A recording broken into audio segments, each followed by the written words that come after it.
My worst fears of cheating confirmed. The drawing room at the Rockwell residence. The stage is set, the overture is over, and the curtain has opened. All is not as it seems. Somehow I expected something more eloquent from a woman who teaches creative writing at the local community college. The room was dark, very dark, and I could barely make out Sally sitting in my favorite recliner, her legs tucked up, and she was wrapped in a blanket. When I got closer, I saw that her hair was disheveled, her makeup ruined, and she reeked of vomit. Let me tell you what it looks like. Then you can correct any inaccuracies. My wife started to protest, but I barked, "Shut your mouth. I'll tell you when you can talk." I stood over her and started talking. I was going through customs with my team when two men in suits showed their badges and told me to go with them. They identified themselves as detectives from the Chicago Police Department and escorted me to one of the Immigration and Naturalization Service interrogation rooms. The older one followed me inside and closed the door. The room was empty except for a single chair. He said, "Have a seat," then asked, "Where were you at 12 o'clock this afternoon?" Through a slit in the curtains, I could see a junior agent interviewing my team. I looked at him like he was an idiot. "You do realize I'm an airplane captain, and I just landed from Paris. That's in France, not the suburbs of Joliet. Since I flew through half a dozen time zones today, I assume you are referring to Chicago time. In that case, I was piloting a Boeing 747-200 at 35,000 feet over the Atlantic Ocean. We were flying at Mach 084. Here is my flight log if you want to confirm that." I opened my briefcase and offered it to him. He didn't look at it. So I continued. "I had a crew of 14 as well as 416 passengers who can vouch for me. So, what exactly is all this about?" A younger agent came in and announced, "They all agree that he was piloting the airplane. It was amazing how quickly their attitudes changed when they realized how stupid they looked." "Well, Captain, I'm sorry to inconvenience you, but we're investigating a murder." "Murder? No one died on my plane," I protested. "No, sir, earlier today." "Since I've been in Europe for the last couple days, I think I have a pretty good alibi." "Yes, sir." "Then who says I killed someone?" "Your wife did." "What?" I screamed. My reaction was genuine, since all my friend Angelo had to do was beat the trash out of the asshole, break his nose and his jaw too, but not kill him. "What?" My wife said, "What? Who did my wife say I killed? Wait a minute. This is a joke, right?" "It's not a joke. I'm sorry to have to tell you this, but she said you killed her lover." I jumped up from my chair and shouted in his face, "Lover! You mean lover?" He didn't back down an inch. "Yes, sir." "It's not funny. My wife is faithful. She would never cheat on me. You've got the wrong man. You must have me confused with someone else." "I'm sorry, Captain, but your wife said she was sure it was you. She said you beat him to death in your driveway with a baseball bat." "How?" "I was on the airplane. She knew that. She knows I was in France. Explain that to me." "I'm sorry, but she said she thought you changed your trip when you found out she was having an affair." "Stop saying that!" I shouted.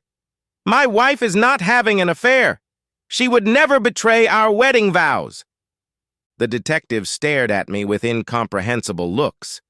I guess they'd seen too many deaths to show compassion. I fell back in my chair and started sobbing. "Anyway, it looks like your wife was played by a pro. Asshole preying on women whose husbands spent a lot of time traveling. It's probably no consolation, but we have 3 more cuckold husbands to interview." Hearing this spoken aloud in a cold, impassive voice, my heart felt like it was being ripped from my chest. I bent in half in agony. One of the detectives put his hand on my shoulder and asked, "Captain, is there anyone I can call for you?" "I want to talk to my cheating wife." I balled my fists in the air. "I don't think that's too good an idea until you cool off." The older detective whispered something in his partner's ear and left the room. When he returned, he apologized and said they had to go. "Wait! Before you go? Who was he?" The older detective pulled a tattered notebook out of his jacket pocket and flipped through it. "One Michael Wakeman, 30 years old. He was the same age as our son. If I may ask one more question, did he die quickly, or did he suffer?" A sadistic smile slid across his face. His attacker lured him outside, setting fire to his brand-new Corvette convertible. Wakeman ran out your side door in just his underwear. First swing of the baseball bat hit him across the chest. M.E. said he had several broken ribs. The next one broke his back. His attacker then flipped him over and kicked him several times in the groin.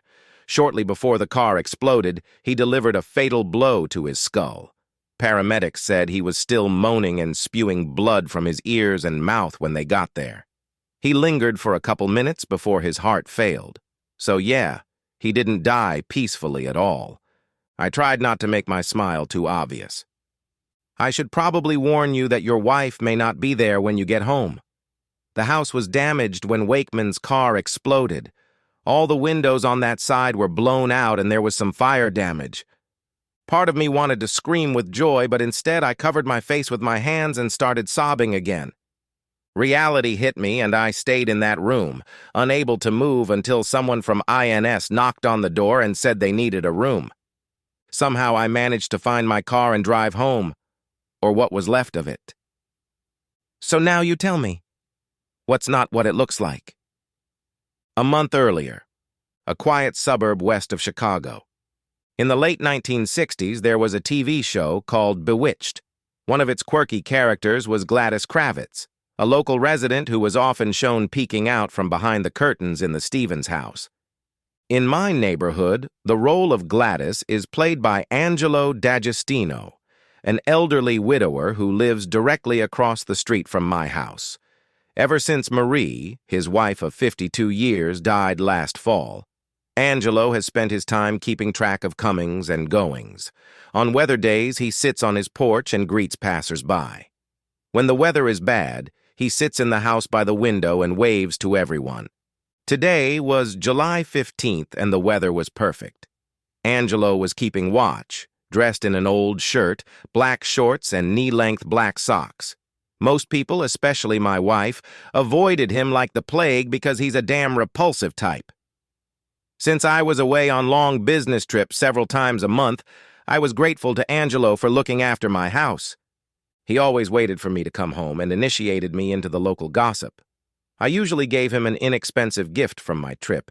German chocolate and coffee were very well received. He stood up as I pulled into my driveway and waved for me to come over. He seemed eager to share some gossip, so I left my bags in the trunk and crossed the street. "Your friend has a really nice Corvette." "A friend?" "What friend?" "The one who parked in your driveway yesterday. I would have thought Sally would have told you because she invited him in. He showed up at 12 sharp and stayed exactly 3 hours." "What did this friend look like?" "Handsome. Typical playboy with the fancy mirrored sunglasses. Well-dressed, khaki pants and a polo shirt. I tried to think of who it could be. My guess was that one of the other pilots wanted to make me jealous. But who? And why did he have to stay so long? And why hadn't Sally mentioned anything about it when we were talking? I guessed that the mystery driver wanted to surprise me with his fiberglass toy and asked her not to say anything. I was in our bedroom unpacking my bags when Sally came home from the store. She ran up the stairs and hugged me, almost knocking me down. "How's my lover boy?" To say it was a much warmer greeting than I usually received would be putting it mildly. Soon we were engulfed in passion and all thoughts of mysterious cars were forgotten. We spent the rest of the week as newlyweds. Sally was the perfect wife and lover. And when we went out to dinner, she wore one of the outfits I had bought, which she called inappropriate for a 48-year-old woman. She was even wearing nylon stockings and garters, I discovered, which she wasn't wearing when she got out of the car. When I left for work the following Wednesday, my attraction was fully satisfied. She even slipped a romantic note in my suitcase. On that trip, I was the happiest guy in the friendly skies. I couldn't wait to get home.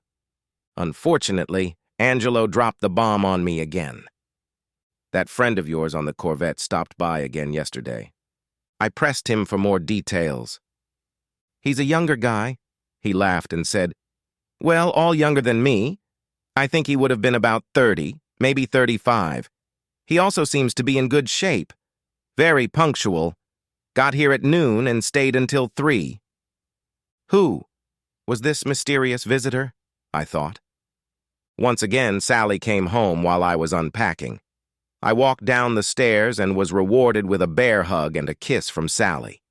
As I broke the hug to catch my breath, Sally announced that she was going to cook a culinary masterpiece for me from a recipe she found in a magazine.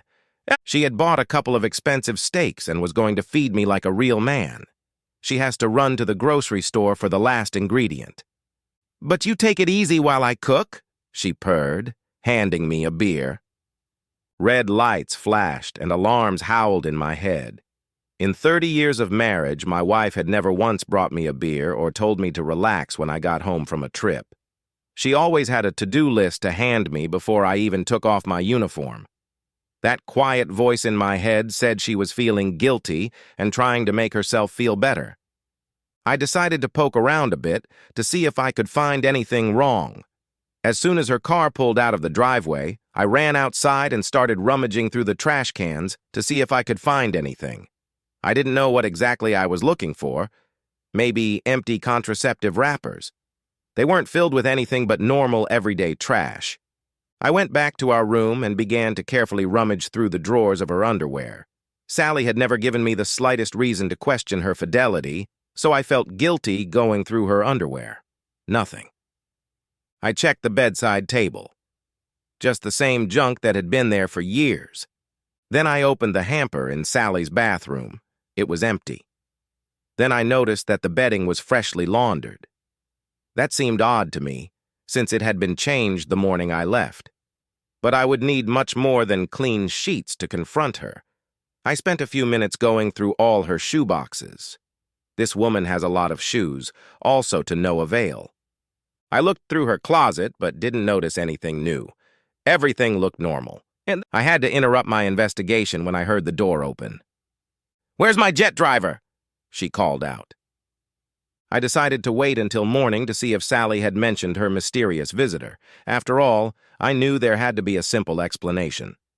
I was glad I waited, because she was a Mahara in bed that night. At breakfast, I tried to make a few unexpected remarks to her without being too flippant, but she never once embarrassed herself. I got a very bad feeling in the bottom of my stomach. After lunch, Sally said she had to run to the store to get something for dinner. I declined her invitation to join her because I needed to be home alone for a while. As soon as she left, I resumed my search for clues, starting with the laundry room. There were 2 baskets there, one filled with Sally's clothes and the other with our bedding. This was 2 weeks in a row where all potential evidence was laundered. I had to figure out a way to shut off the washer so it wouldn't happen a third time. I decided to become proactive. Ever since the airline started flying to Paris, Sally had been pushing for me to take her there. Since it was a new destination, I didn't have a flight to Paris, but I was able to barter with another pilot. When I told Angelo that I was flying to Paris the following week, his eyes lit up and he told me stories about liberating the City of Lights. I learned that his one weakness was Chateau de Montifaux cognac, an addiction he developed when he served in France during World War II. Unfortunately, the retiree's Social Security checks only allowed him to buy the domestic variety from the local big-box liquor store. That night during dinner, I had a surprise of my own. I told Patty that I had changed my next flight from Frankfurt to Paris and invited her to fly with me.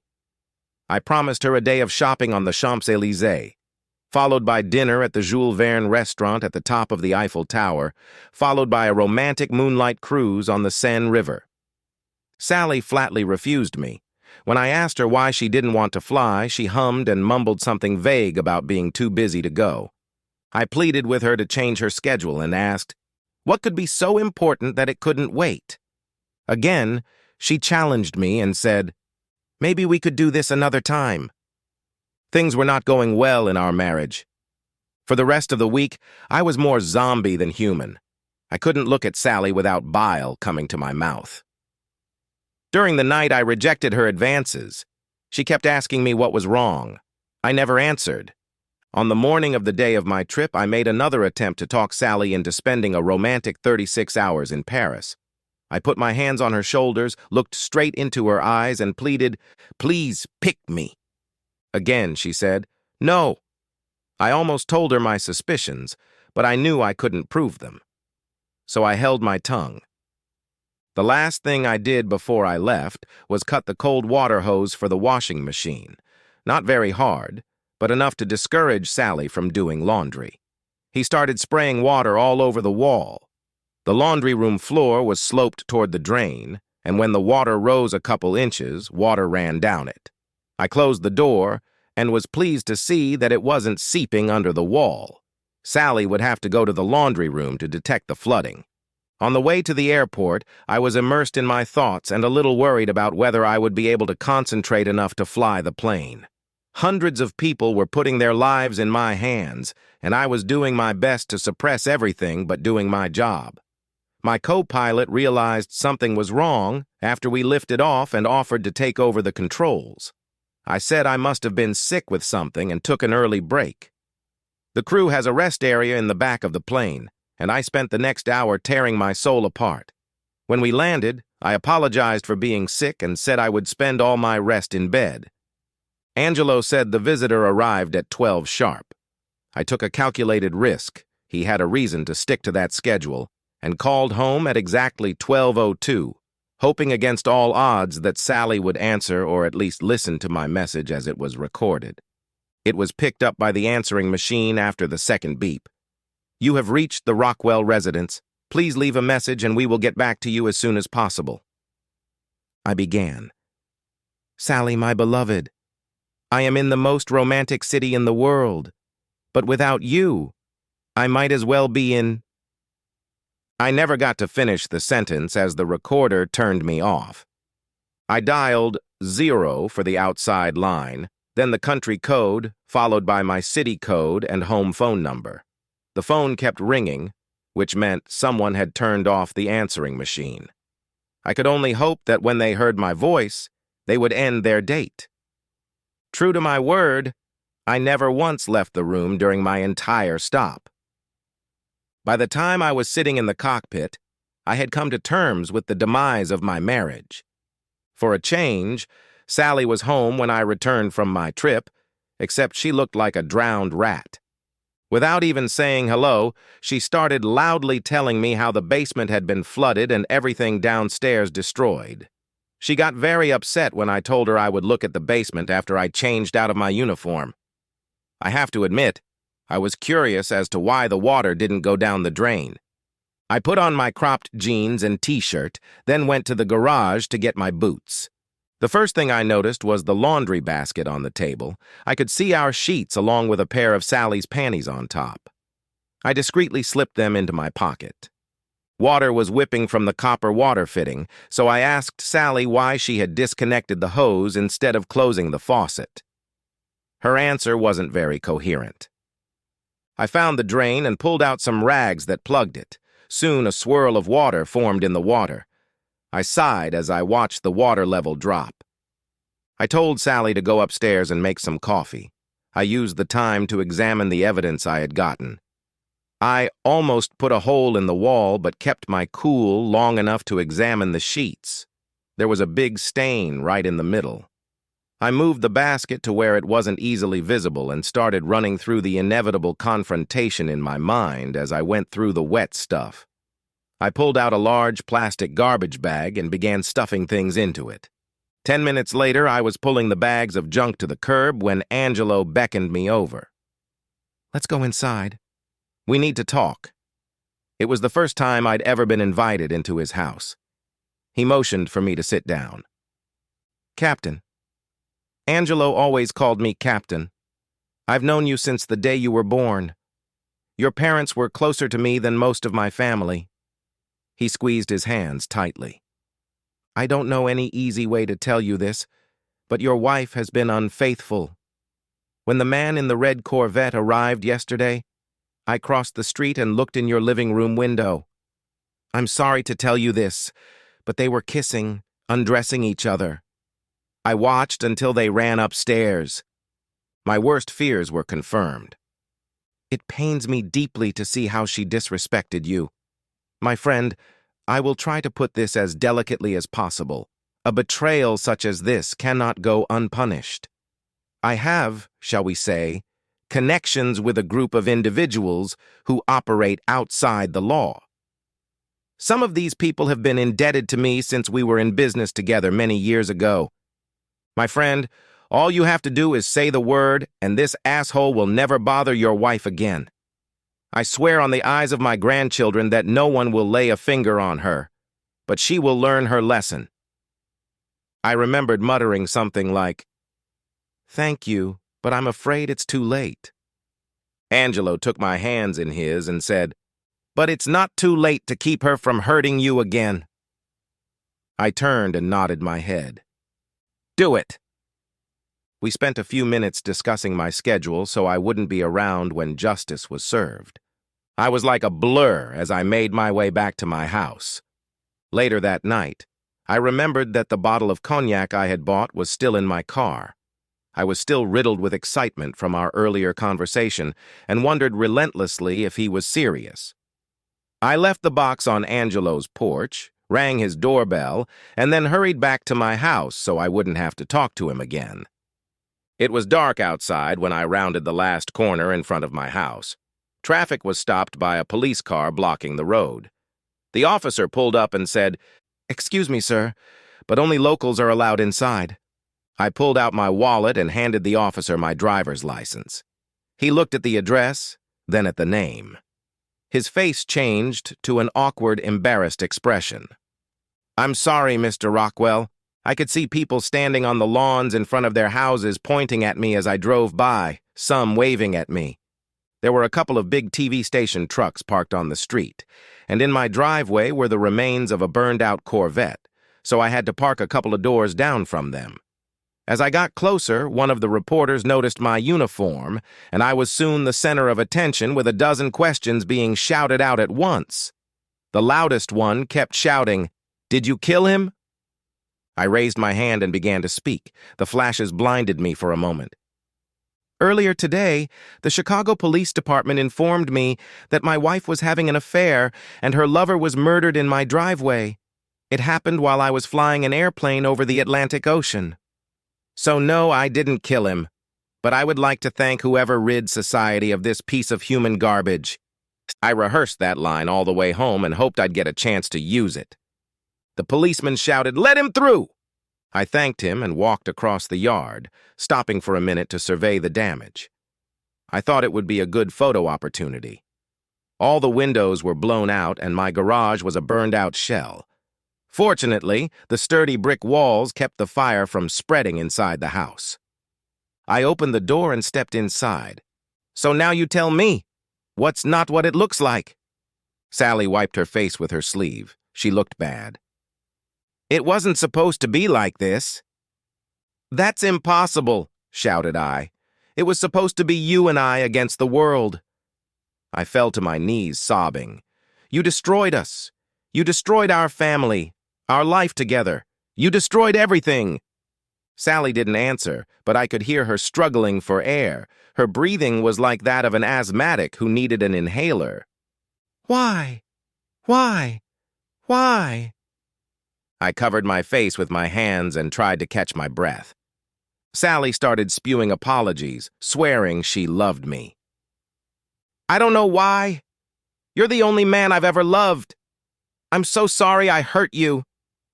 "I wanted to hurt my wife as much as she hurt me. You knew your buddy was married and his wife was 9 months pregnant.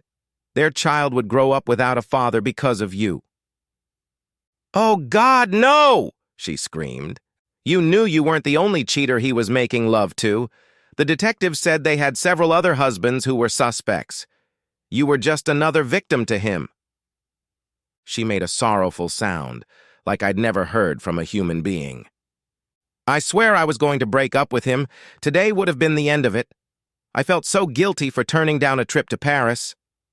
I told her to shut her lying mouth. You felt guilty because you didn't go to Paris? You should have felt guilty for being a cheater. And when exactly were you going to break up? After you made love to him? I know the police found him in his underwear, so don't lie to me. Sally started moaning. I'm so sorry. Please forgive me, please. I just had the funniest thought. If you really felt guilty about canceling your trip to Paris, you would have broken up with him before you let that asshole into our house for goodbye sex. If you had done that, he would have been murdered in someone else's house, and you would have gone unpunished, because I would never have suspected a thing. I would have continued to act like a blissful idiot, thinking my wife was faithful to me. Well, cheater, how many other men have you loved during our marriage and gotten away with it? I swear to God, he's the only one in the world. Why should I believe you? Sally clutched her stomach and bent in half as if she was going to throw up. I never thought I'd say this, but my mother was right about you. She hated you from the first moment she met you. Do you remember that day? It was 3 months after our graduation, and you came to tell me you missed your period.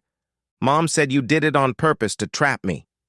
But even though she had nothing but contempt for you, she opened her home to you. I can't tell you how many times she slipped me a few dollars because she knew I didn't have a penny in my account. She always made me promise not to tell you she paid for baby food. And when I became a pilot flying night flights, who looked after our son so you could go to college? I always wanted to prove my mom wrong. I was sick of her treating you like an outcast, fawning over my brother's wives. But I always stood up for you because we were a team. We were one. When you became a professor, I glowed with pride at what you had accomplished. That was the first time I saw her proud of what you were doing. Now I thank God she didn't live to see you destroy us. Sally screamed. Oh God, why? You know my father died when I was barely 12. One night when I was about 15, I asked my mom why she still wore her wedding rings. Before she could answer, I said what only a stupid teenager would say. Mom, you don't look that old. You should go out on a date. She smiled, wrapped her arms around my hands with her own, and said, I can't do that because I'm married. We swore in front of God and all our friends and family to leave everyone else behind. But Daddy is dead. Nothing has changed. Your dad lives in my heart as much as he did when he lived in our house. And someday we'll be together again. I told her I didn't understand. She just smiled and said she would pray that someday I did. It took me a long time to grow up enough to begin to understand the depth of their love and how their devotion went beyond the grave. I never told you this, but on my first flight, a flight attendant invited me to have a drink with her during our layover. She was stunningly gorgeous, and I was tempted, but only for a moment. I thought of my mom, showed her my engagement ring, and said, I can't do this because I'm married. I can't begin to tell you how many times I've turned down offers like that. Pretty quickly, the word spread that I was stupid. I wore that insult like a badge of honor. I let out a long sigh. I'd never seen a more perfect love than my parents had. I used to think we were getting there, and now you've destroyed us. All I have left for you is hate. Sally managed to stop crying long enough to speak. Please, I'll do anything to make it up to you. Anything? Okay, just travel back in time, back to when that asshole started his seduction. I want you to change history. I want you to tell him to fuck off because you're happily married. I want you to tell him that your husband has the most glamorous job in the world and treats you like a queen. I want you to tell him to go home to his pregnant wife. I want you to tell him that if he ever talks to you again, your husband will kick his ass. Can you do that? Sally, sobbing, fell to her knees. She shook her head negatively. I don't think you can do that. Please forgive me. Please. I'm leaving.